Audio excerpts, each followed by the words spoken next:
If you pan it down here, you see it's about 3 o'clock in the morning, and there's not a car or a person in sight. If you pan over here, it's the same thing. Not a car or a person in sight. People want to know where I find my strength at, where I get my strength. I get it from a lot of places, but right now, this morning, I'm getting it from, there's not a mother that's up. There's not a car, there's not a person. Everybody's in their bed, sleep, dreading that it's a Monday, hate it's a Monday, and I'm loving it. I'm loving it. Where everybody's getting weaker, I'm getting stronger. It's not about the running, the swimming, the push-ups, the sit-ups. It's about what those things do for your mentality. You don't get better on the daggone couch. You get better by coming out here and getting the after it every daggone day. Stay hard. It was what it's all about. Yeah. I don't care how good you are in anything. You don't have discipline. You ain't nobody. Right. You're nothing without discipline. Because you give up under the slightest struggle without discipline. 100%. Who fought in these wars? You have no idea how big of a deal this is to me. I was not always this strong guy you see. I went through a lot of hard times in my life to get here today. Suffering before your mind starts saying we need self-talk. So what I tell myself is I go back to the months and years of preparation to get to that day. And I'm telling myself, the 3:30 in the morning, and I'm looking at my shoes, and I want to go out there and run 30 miles. I have to, in that second, in that moment of this self-talk, my mind saying, you got to find more, you got to find more. I once again calm down, go back into my mind, in my cookie jar, I call it, and I have to reflect back on the shit I did to get here. And that becomes my self-talk. Self-talk does not work unless it is real. Most of us lie to ourselves in the self-talk. It doesn't work. It has to be real. It has to be something that you've done to make it really work. Be the guy who embraces the ugly, the miserable. Be the guy who embraces hard work, the grind. Don't be afraid of being hurt. Don't be afraid of sacrificing some blood. Every morning, every day of our lives, we have choices to make. You have the choice to stay in bed, to say, forget it, I'm not gonna work out today, or forget it, I'm not gonna work hard today. You always have a choice every single day of your life. A lot of times I'll be in a 200-mile run or something like that, and I'm all jacked up. Body's broken, mind's broken, spirit's broken.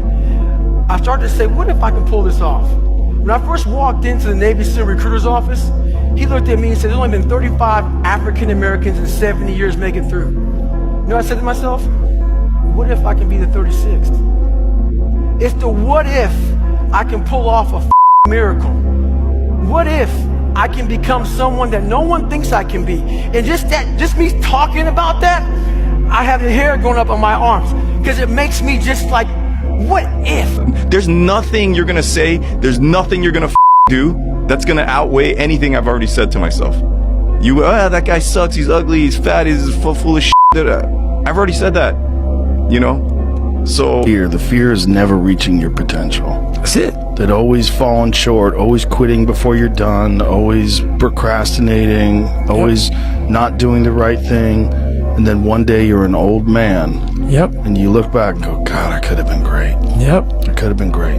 I never forget one time I was running by a graveyard when I was just trying to become, I was fat. And I ran by a graveyard and I looked out there and I have all these epiphanies, man. I have all these moments of it's crazy, man, of just thought. Cause I'm always by myself. I'm always in deep thought about how to be better. And I look out there, I'm like, man, I wonder how many of you in there just are so upset with how you lived your life and just regret how you lived it. And I'm running a 300-pound man thinking, man, don't die like this, bro. Don't die like this. So people wonder where this comes from me.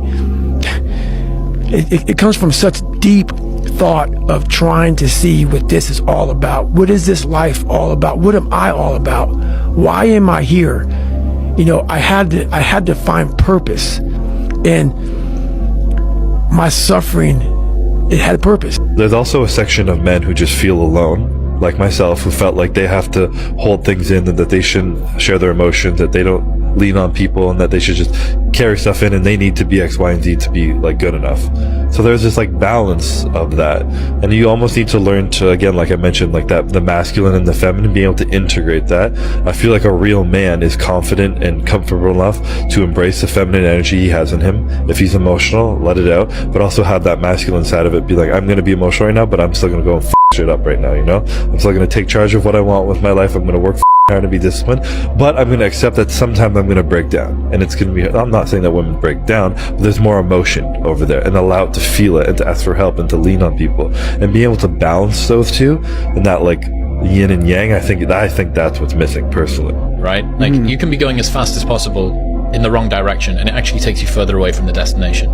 This is something that a lot of people, I call it the manopause, which is mid-20s toward late 20s. A lot of guys, it seems like you had yours earlier, realize that a lot of the values that they hold, a lot of the things that previously they took a sense of self-worth from, that the world told them that they should value, they don't make them feel fulfilled anymore. And they go, oh, like, I got toward the top of this mountain and I realized that it was the wrong mountain that I climbed, and actually I was supposed to be on that one over there.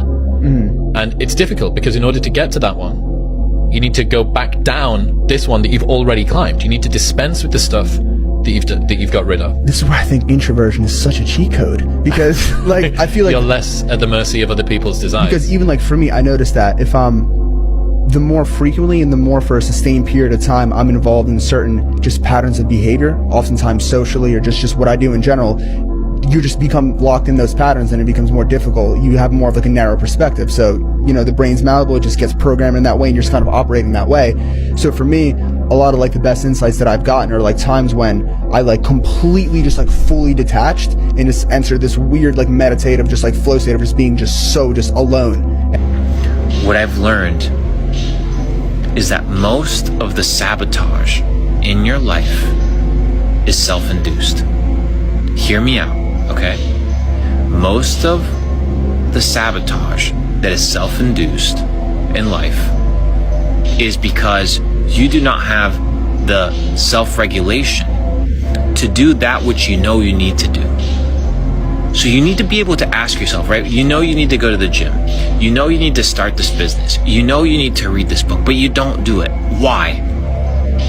Why don't you do it? Not, oh, I didn't do it today. No, why didn't you do it?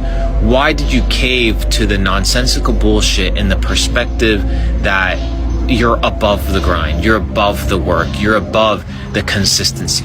Because these are the things that are holding you back.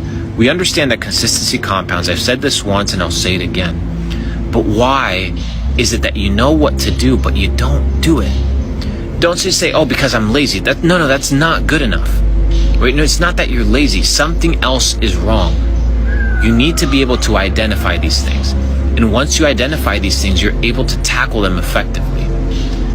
It's because I fought for it. It's because no one gave it to me. Because it was just me alone in the gym, me alone in the mirror, me alone in my head. No one did it for me. I worked for it, and I'm never going to let someone else take that from me. It's because... Like, what bothers you about yourself? I just wish I just felt more comfortable in my own skin a lot of times, you know, because I feel like I would be able to be more effective as a person if I could just like kind of not toil in some of my own, you know, small self-worth issues or like lack of confidence at times. You know, I wish I could trust my instincts, and I wish my instincts were like better calibrated so that I knew when if I was doing like okay and good stuff, then my insides like told me you're being okay. You don't have to worry, you know?